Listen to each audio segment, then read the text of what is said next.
नमस्कार दोस्तों। मैं आपको एक बात कहना चाहता हूँ यूनिवर्स के बारे में, नेचर के बारे में, कि नेचर में हर चीज़ अबंडेंस में अवेलेबल है। यानी कि ज़रूरत से बहुत ज़्यादा, काफ़ी ज़्यादा हर कुछ अवेलेबल है। चाहे वो किसी भी चीज़ की बात करें, किसी भी चीज़ की बात करें। कहते हैं इस धरती के नीचे इतना सोना है कि हर किसी का, हर एक इंसान का सोने का मकान बनाया जा सकता है। इस पूरी प्रकृति में हम सब के लिए ज़रूरत से ज़्यादा संपदा है। आज इस धरती पे जो भी हो रहा है इसी प्रकृति की तो देन है, इसी पृथ्वी पर हमने पाया है।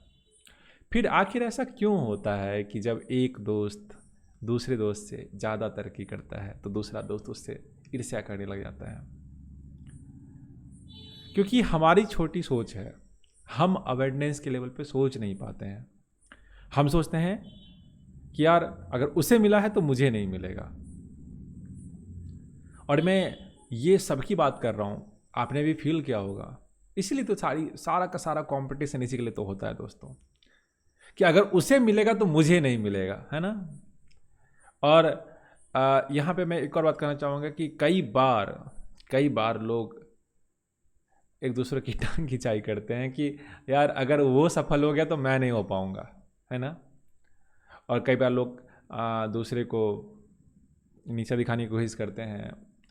अगर उनको लगता है कि यार ये जो मिल रहा है वो लिमिटेड है, अगर उसे मिल गया तो मुझे नहीं मिलेगा। उदाहरण के तौर पे मान के चलो, एक दोस्त जो तकरीबन लाख रुपए महीने का अर्न कर रहा है, और अगर उसी का दोस्त लगभग 1.25 लाख रुपये महीने अर्न करने लग जाए तो ये जो 1 लाख रुपये महीने अर्न कर रहा था इसकी खुशी गायब हो जाती है।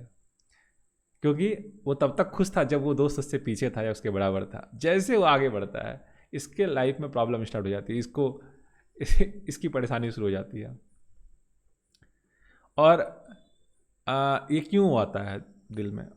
एक छोटी सी कहानी और मुझे याद आ रही है कि एक गांव में अंधेरा था, काफ़ी दिनों तक अंधेरा था। मतलब लोग अंधेरे में ही रहते थे, दिन के उजाले में काम करते थे, रात में शाम होते ही सब सो जाते थे।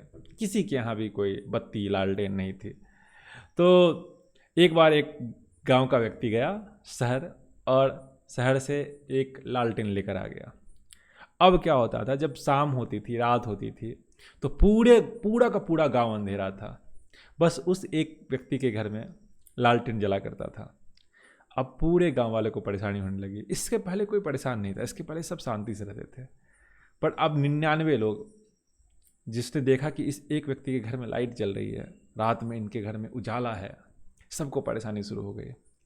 अब उनके परेशानी का एक ही समाधान था, वो ये कि सारे के सारे लोग, यानी कि इसके अलावा बाकी 99 लोग बाहर जाएं, शहर जाएं, जो कि काफ़ी दूर था, अपना अपना लाएं, अपना अपना जलाएं और अपने घर में उजाला करें। ये काम थोड़ा मुश्किल था और एक दूसरा आसान काम था, ये कि इस एक का भी बुझा दे ताकि सब शांति से रह सके, सब बराबर रह सके। दोस्तों, ये बहुत बड़ा इशू, मैं बहुत मस्ती मस्ती में आपको बता रहा हूँ, पर ये बहुत बड़ा एक प्रॉब्लम है हमारी सोसाइटी का। हम सोच नहीं पाते अवेयरनेस के लेवल पे। मैं आपको बता रहा हूँ, देखिए प्रकृति में जो भी है बड़ा अवेयरनेस में है। प्रकृति हर चीज़ में बहुत मात्रा में देती है। जैसे कि मान के चलिए अनाज है, तो अनाज प्रकृति इतना पैदा करती है कि अनाज सारे लोग खा भी पाते हैं, चिड़ियाँ भी खा जाती है, अनाज बर्बाद भी हो जाता है, और चूहे भी खा जाते हैं, फिर भी कोई भूखे नहीं मरता। अगर वो मतलब अगर सब लोग मिल बांट के खाएं तो कोई भूखे नहीं मरता। आपने कभी किसी जीव को ऐसा नहीं सुना होगा कि कोई जो भूखे मर गया क्योंकि उसके पास खाने का नहीं था। प्रकृति ने बहुत अच्छा, हमारे जो इकोसिस्टम में हर किसी के पास ये फैसिलिटी है कि वो अपना शिकार कर सकता है, या फिर जो भी शाकाहारी है वो पेड़ पौधे खाकर जिंदा रह सकते हैं। उसी तरीके से देखिए, अगर हम ऑक्सीजन की बात करें तो सारे लोग सांस लेते हैं, सारे लोग सांस छोड़ते हैं। पृथ्वी पर पर्याप्त मात्रा में ऑक्सीजन है। कभी कोई इस वजह से श्वास के कारण नहीं मरा, या इस वजह से दम्मा की वजह से नहीं मरा कि किसी दूसरे व्यक्ति ने दुनिया का पूरा श्वास ले लिया है। ठीक है। उसी तरीके से जल हो, सबके लिए पर्याप्त जल है। तो जो भी मूलभूत आवश्यकताएं हैं, उसी तरीके से इसी पृथ्वी में मान के चलो पेट्रोल की बात कर लेते हैं, तो पेट्रोल देखो ना, मतलब पृथ्वी के नीचे पेट्रोल है और सफिशिएंट मात्रा में है। हाँ, किसी कंट्री में है, मतलब किसी कंट्री में है, हमारी कंट्री में कम है। तो प्रकृति ने ये जो हमारी बॉर्डर्स हैं वो प्रकृति ने थोड़ी बनाए हैं। पृथ्वी तो, या ये जो नेचर है वो तो एक मदर है, उसके लिए तो सारे लोग बराबर हैं। ये बॉर्डर्स तो हमने बनाए हैं ना, कि ये इंडिया है, ये ईरान है, ये अमेरिका है, ठीक है। तो मैं ये इमेजिन कर रहा था कि यार प्रकृति के पास सब कुछ पर्याप्त मात्रा में है, उसके पास लैंड पर्याप्त मात्रा में है, उसके नीचे खनिज, कोयला, जो भी आप कहो, जो भी हम इस प्रकृति से निकालते हैं। और एक तरह से अगर आप देखेंगे तो मनुष्य कुछ भी नहीं बनाता ना, मनुष्य क्या करता है, उसका रूपांतरण करता है, ठीक है। मतलब हमारे पास अगर ओर्स हैं तो हम उससे मेटल्स बना लेते हैं, हमारे पास पेट्रोलियम है तो हम उससे अलग अलग तरह के पेट्रोल डीजल जो भी है वो बना लेते हैं। तो अल्टीमेट जो सोर्स है वो अनलिमिटेड मात्रा में है। तो इसी तरीके से ना जो हमारा स्टेटस होता है, जो हमारा टैग होता है जिसके पीछे हम भागते रहते हैं ज़िंदगी भर, वो भी ना अनलिमिटेड मात्रा में अवेलेबल है दोस्तों। ऐसा नहीं है कि अगर कोई व्यक्ति बहुत फेमस हो गया तो दूसरा व्यक्ति के पास फेमस होने के चांसेस कम हो जाते हैं, ऐसा नहीं होता, ठीक है। सबके पास बराबर अपॉर्चुनिटी होती है।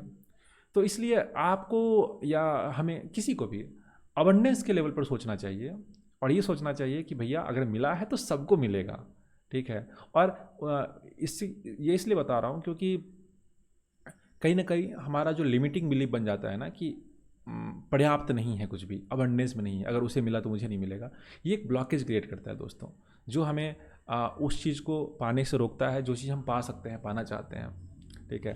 तो मैं आपसे यही रिक्वेस्ट करना चाहता हूँ कि आप हमेशा हमेशा अबंडेंस के लेवल पर सोचें, क्योंकि जब आप अबंडेंस के लेवल पर सोचेंगे तो आपके पास हमेशा अपॉर्चुनिटीज़, पॉसिबिलिटीज़ दिखाई देगी, ठीक है।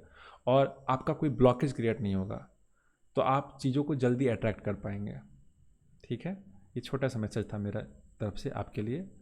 आपको कैसा लगा मुझे कमेंट बॉक्स में बताइएगा। शुक्रिया।